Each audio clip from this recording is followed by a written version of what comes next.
بسم اللہ الرحمن الرحیم۔ آج سے کروڑوں سال پہلے اللہ نے اس کائنات کو تخلیق فرمایا اور پھر حضرت آدم علیہ السلام کے ذریعے اس کائنات کے اندر انسانی زندگی کی بنیاد رکھی۔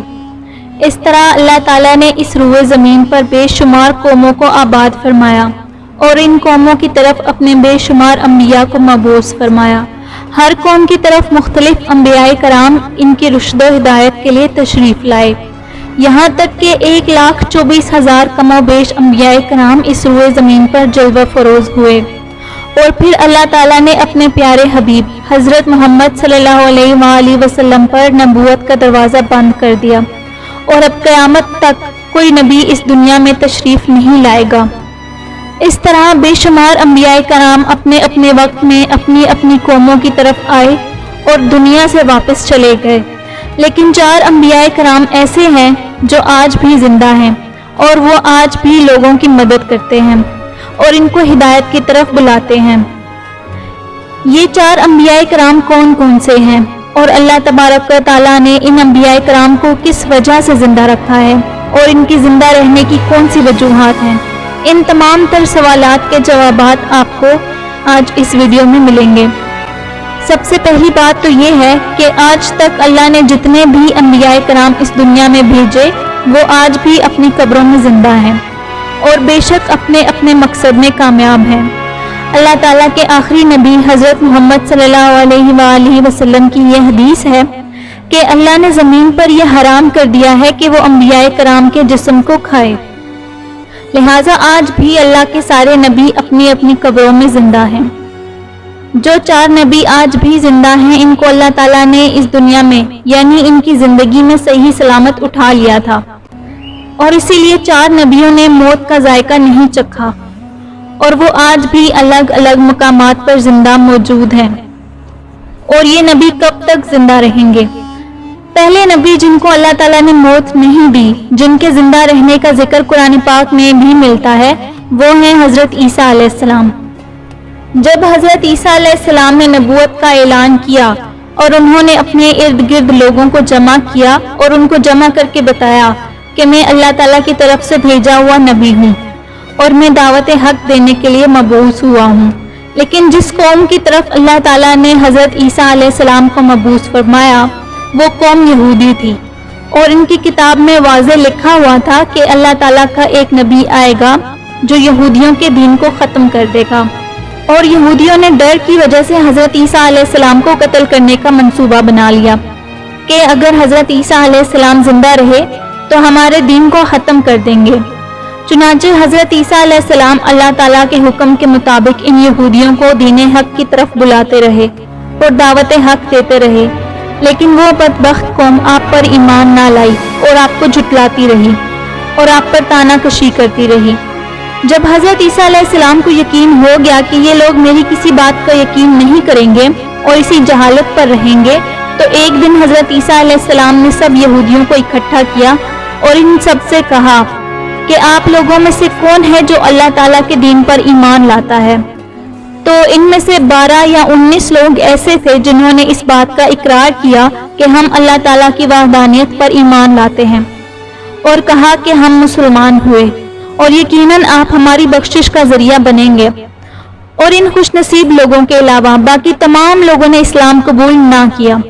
اور حضرت عیسیٰ علیہ السلام کو اسی طرح جھٹلاتے رہے اور اپنے سابقہ دین یعنی یہودیت پر قائم رہے۔ چنانچہ جب یہ چند لوگ حضرت عیسیٰ علیہ السلام پر ایمان لے آئے تو لوگوں نے دیکھا کہ لوگ اگر اسی طرح حضرت عیسیٰ علیہ السلام پر ایمان لاتے رہے تو ہمارا دین تو ختم ہو جائے گا، کیوں نہ حضرت عیسیٰ علیہ السلام کو دعوت حق دینے سے روکا جائے۔ اور اس طرح تمام یہودیوں نے آپس میں مشاورت کے بعد حضرت عیسیٰ علیہ السلام کو قتل کرنے کا منصوبہ بنا لیا۔ چنانچہ یہودیوں نے ایک توتیا نامی شخص کو مقرر کیا کہ وہ حضرت عیسیٰ علیہ السلام کو قتل کر دے، اور پھر جب توتیا نیوز حضرت عیسیٰ علیہ السلام کے پاس ان کو قتل کرنے کے ارادے سے جا رہا تھا تو اللہ تعالیٰ نے اپنے فرشتے کو حکم دیا کہ جاؤ حضرت عیسیٰ علیہ السلام کو آسمانوں کی طرف اٹھا کر لے آؤ، اور وہ فرشتہ اللہ تعالیٰ کے حکم کی تکمیل کرتے ہوئے حضرت عیسیٰ علیہ السلام کے پاس گیا اور حضرت عیسیٰ علیہ السلام کو اپنے ساتھ آسمانوں کی طرف لے آیا۔ جب آپ آسمان کی طرف پہنچے تو آپ کی ملاقات آپ کی والدہ یعنی حضرت مریم سے ہوئی۔ اس وقت آپ کی والدہ نے آپ کو گلے سے لگا کر پیار کیا تو آپ نے اپنی والدہ سے فرمایا کہ اماں جان اب ہماری ملاقات روز قیامت نہیں ہوگی۔ اس طرح حضرت عیسیٰ علیہ السلام آسمانوں کی طرف اٹھائے گئے اور اس وقت آپ کی عمر مبارک 33 سال تھی۔ اور پھر یہودی باہر کھڑے ہو کر اس شخص کا انتظار کر رہے تھے جس شخص کو انہوں نے حضرت عیسیٰ علیہ السلام کو قتل کرنے کے لیے بھیجا تھا کہ نہ جانے کب توتیا حضرت عیسیٰ علیہ السلام کو قتل کر کے باہر آئے گا۔ اس طرح جب کافی دیر ہو گئی اور وہ شخص واپس نہ آیا تو اس وقت تمام یہودی حضرت عیسیٰ علیہ السلام کے گھر کی طرف گئے کہ آخر دیکھیں تو صحیح کہ ماجرا کیا ہے۔ انہوں نے ایک شخص کو پایا جس کا چہرہ حضرت عیسیٰ علیہ السلام کے جیسا تھا تو انہوں نے اسے قتل کر دیا۔ جب قتل کر دیا تو انہوں نے دیکھا کہ چہرہ تو حضرت عیسیٰ علیہ السلام کے جیسا ہے لیکن یہ ہمارا بھیجا ہوا شخص ہی ہے، یعنی توتیا نوس ہے جس کو ہم نے حضرت عیسیٰ علیہ السلام کے قتل کے لیے بھیجا تھا۔ یہ ماجرا دیکھ کر تمام یہودی پریشان ہو گئے اور 2 گروہوں میں تقسیم ہو گئے اور تمام یہودی آپس میں لڑنے جھگڑنے لگے اور اس لڑائی میں بہت سے یہودیوں کا قتل عام ہوا۔ اللہ تعالیٰ سورہ نساء میں فرماتا ہے اور ان کے اس کہنے کی وجہ سے کہ ہم نے اللہ تعالیٰ کے رسول حضرت عیسیٰ علیہ السلام کو قتل کر دیا، حالانکہ انہوں نے ان کو قتل نہیں کیا اور نہ ہی انہیں سولی پر چڑھایا، مگر ان کے لیے کسی کو حضرت عیسیٰ علیہ السلام کا ہم شکل بنا دیا، اور بے شک جو لوگ ان کے بارے میں اختلاف کر رہے ہیں وہ شک میں پڑے ہوئے ہیں اور ان کے پاس کچھ بھی علم نہیں، مگر یہ لوگ گمان کی پیروی کر رہے ہیں، بلکہ اللہ تعالیٰ نے حضرت عیسیٰ علیہ السلام کو آسمان کی طرف اٹھا لیا تھا اور وہ یقیناً قتل نہیں ہوئے، اور بے شک اللہ تعالیٰ غالب حکمت والا ہے۔ اور حدیث نبوی ہے کہ نبی کریم صلی اللہ علیہ وآلہ وسلم نے ارشاد فرمایا کہ حضرت عیسیٰ علیہ السلام قیامت سے پہلے زمین پر تشریف فرمائیں گے اور سنت نبوی کے مطابق زندگی گزاریں گے، اور حضرت عیسیٰ علیہ السلام ہی صلیب کو توڑیں گے اور دجال کا جڑ سے خاتمہ کریں گے، اور حضرت عیسیٰ علیہ السلام اس دنیا میں 7 برس تک رہیں گے اور اللہ تعالیٰ کے دین کو عام فرمائیں گے۔ آپ کو مدینہ کی سرزمین میں گنبد خضرا میں دفن کیا جائے گا۔ اور جو لوگ یہ عقیدہ رکھتے ہیں کہ حضرت عیسیٰ علیہ السلام معاذ اللہ قتل ہو گئے یا سولی پر لٹکائے گئے تو وہ دائرہ اسلام سے خارج ہے اور وہ کفر کر رہے ہیں۔ اب بات کرتے ہیں دوسرے نبی کی جنہیں اللہ تعالیٰ نے زندگی عطا کی ہوئی ہے، وہ حضرت خضر علیہ السلام ہے۔ حضرت خضر علیہ السلام ظاہری طور پر اس دنیا میں تشریف لائے گئے۔ جب دجال اس دنیا میں ظاہر ہوگا اور جب اپنا فتنہ فساد پھیلا رہا ہوگا اور دجال لوگوں کو اللہ کے دین سے دور کرے گا تو اس وقت حضرت خضر علیہ السلام لوگوں کو اللہ کے دین کا حکم دیں گے اور ان لوگوں کو اللہ تعالیٰ کی وحدانیت کی طرف بلائیں گے۔ اور ایک دوسری روایت میں آتا ہے کہ حضرت محمد صلی اللہ علیہ وآلہ وسلم اپنے صحابہ کرام کو حضرت خضر علیہ السلام کا قصہ سنا رہے تھے کہ آپ نے فرمایا کہ حضرت خضر علیہ السلام کا باپ ایک بادشاہ تھا۔ حضرت خضر علیہ السلام کو بادشاہت سے نوازنا چاہتا تھا، لیکن حضرت خضر علیہ السلام کو دنیا کی بادشاہت پسند نہ آئی اور حضرت خضر علیہ السلام اپنے والد کی سلطنت کا جانشین بننے سے انکار کر دیا اور اپنے والد گرامی سے ناراض ہو کر جنگلوں کی طرف چلے گئے جہاں ان کو کوئی ڈھونڈ نہ سکا، اور وہاں آپ عبادت الہی میں مصروف ہو گئے، اور اسی دوران آپ کا گزر آب حیات کے چشمے کے قریب سے ہوا اور چشمے کا پانی پی کر آپ تا حیات زندہ رہنے میں کامیاب ہو گئے۔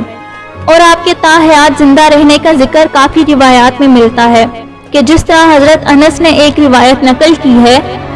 کہ جب اللہ تعالیٰ کے پیارے نبی حضرت محمد صلی اللہ علیہ وآلہ وسلم کا ظاہری انتقال ہوا تو ایک بزرگ سارے مجمع سے ہوتا ہوا حضور انور صلی اللہ علیہ وآلہ وسلم کے جسم انور کے پاس آ کر رک گیا، اور اس شخص نے کچھ پڑھا اور واپس چلا گیا۔ تو اس کے جانے کے بعد وہاں پر موجود صحابہ کرام نے پوچھا کہ یہ شخص کون تھا؟ اس مجمع میں سے کوئی بھی اس کو نہ جانتا تھا۔ تو اس وقت حضرت علی علیہ السلام بولے کہ میں اس شخص کو جانتا ہوں، یہ حضرت خضر علیہ السلام ہے۔ حضرت خضر علیہ السلام اللہ تعالیٰ کے حکم سے مصیبت زدہ لوگوں کی رہنمائی کرتے ہیں، اور حضرت خضر علیہ السلام لوگوں کی اصلاح کر کے ان کو اللہ تعالیٰ کے حکم کے مطابق زندگی بسر کرنے کا حکم دیتے ہیں۔ اور حضرت خضر علیہ السلام بہت ہی نیک اور خدا ترس انسان ہیں، اور بعض روایات کے اندر حضرت خضر علیہ السلام کا ذکر حضرت ذوالقرنین کے ساتھ بھی ملتا ہے۔ حضرت عیسیٰ علیہ السلام اور حضرت خضر علیہ السلام کے بعد تیسرے نبی جن کا ذکر قرآن کریم میں بھی موجود ہے وہ حضرت الیاس علیہ السلام ہے۔ جس طرح تفاسیر میں بھی بیان کیا گیا ہے کہ حضرت الیاس علیہ السلام کو ایک نورانی گھوڑے پر بٹھا کر آسمانوں کی طرف لے جایا گیا تھا، جس طرح حضرت انس رضی اللہ تعالیٰ عنہ روایت کرتے ہیں اور فرماتے ہیں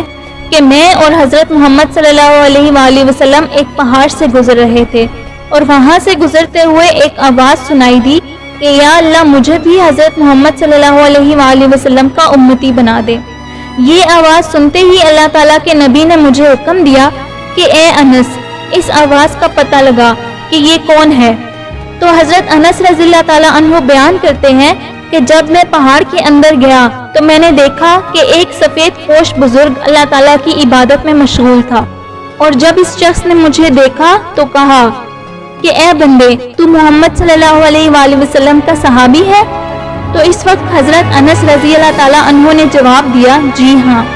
تو اس شخص نے کہا کہ میرا سلام حضرت محمد صلی اللہ علیہ وآلہ وسلم کو پہنچا دو، اور حضرت محمد صلی اللہ علیہ وآلہ وسلم کی بارگاہ میں عرض کرنا کہ حضرت الیاس علیہ السلام آپ سے ملنا چاہتے ہیں۔ اور میں واپس آپ صلی اللہ علیہ وآلہ وسلم کے پاس آیا اور حضور پاک صلی اللہ علیہ وآلہ وسلم کی بارگاہ میں حضرت الیاس علیہ السلام کا پیغام پیش کیا، تو آپ صلی اللہ علیہ وآلہ وسلم نے مجھے اپنے ساتھ لیا اور حضرت الیاس علیہ السلام سے ملنے کے لیے چل پڑے۔ جب آپ حضرت الیاس علیہ السلام کے پاس پہنچے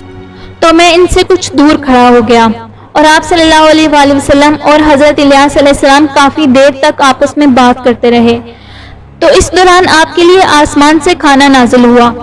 تو اس وقت آپ نے مجھے بھی اپنے پاس بلا لیا، اور اس طرح ہم تینوں نے مل کر کھانا کھایا۔ اور جب کھانا ختم ہوا اور میں نے دیکھا کہ ایک سفید پرندہ آسمان سے زمین کی طرف آ رہا ہے، اور وہ پرندہ حضرت الیاس علیہ السلام کے پاس گیا، اور حضرت الیاس علیہ السلام اس پرندے پر سوار ہو گئے اور آسمانوں کی طرف چلے گئے۔ اور بعض علماء کرام نے لکھا ہے کہ حضرت الیاس علیہ السلام اور حضرت خضر علیہ السلام ہر رمضان بیت المقدس میں تشریف لاتے ہیں اور وہاں پر روزے رکھتے ہیں اور حج کے موقع پر حج ادا کرتے ہیں، اور دونوں نبی مختلف مقامات پر مصیبت زدہ انسانوں کی مدد کرتے ہیں۔ اور اب بات کرتے ہیں چوتھے نبی جو آج بھی زندہ ہیں، وہ حضرت ادریس علیہ السلام ہیں، جن کے زندہ ہونے کی روایات ملتی ہیں۔ جس طرح سورہ مریم میں اللہ تعالیٰ کا ارشاد ہے کہ وہ ایک نیک اور پرہیزگار انسان اور نبی تھے، اور اللہ تعالیٰ نے حضرت ادریس علیہ السلام کو جنت سے اٹھا لیا تھا۔ شب معراج کو چوتھے آسمان پر حضرت محمد صلی اللہ علیہ وآلہ وسلم کی ملاقات حضرت ادریس علیہ السلام سے ہوئی تھی، اور بعض روایات کے مطابق چھٹے آسمان کا ذکر بھی ملتا ہے۔ حضرت ادریس علیہ السلام زمین کی سیر و سیاحت کے ساتھ ساتھ اللہ تعالیٰ کی ذکر میں مشغول رہتے تھے۔ حضرت ابن عباس فرماتے ہیں کہ حضرت ادریس علیہ السلام ایک درزی کا کام کیا کرتے تھے۔ آپ کپڑوں کی سلائی کرتے جاتے اور اللہ تعالیٰ کا ذکر بلند کرتے جاتے، اور جب شام ہوتی تو آپ کی نیکیاں بے تحاشا ہو جاتی۔ حضرت ادریس علیہ السلام کی نیکیاں زمین پر رہنے والے ہر شخص سے زیادہ ہو جاتی، اور آپ کی نیکیاں اللہ تعالیٰ کی بارگاہ میں جمع ہوتی جاتی،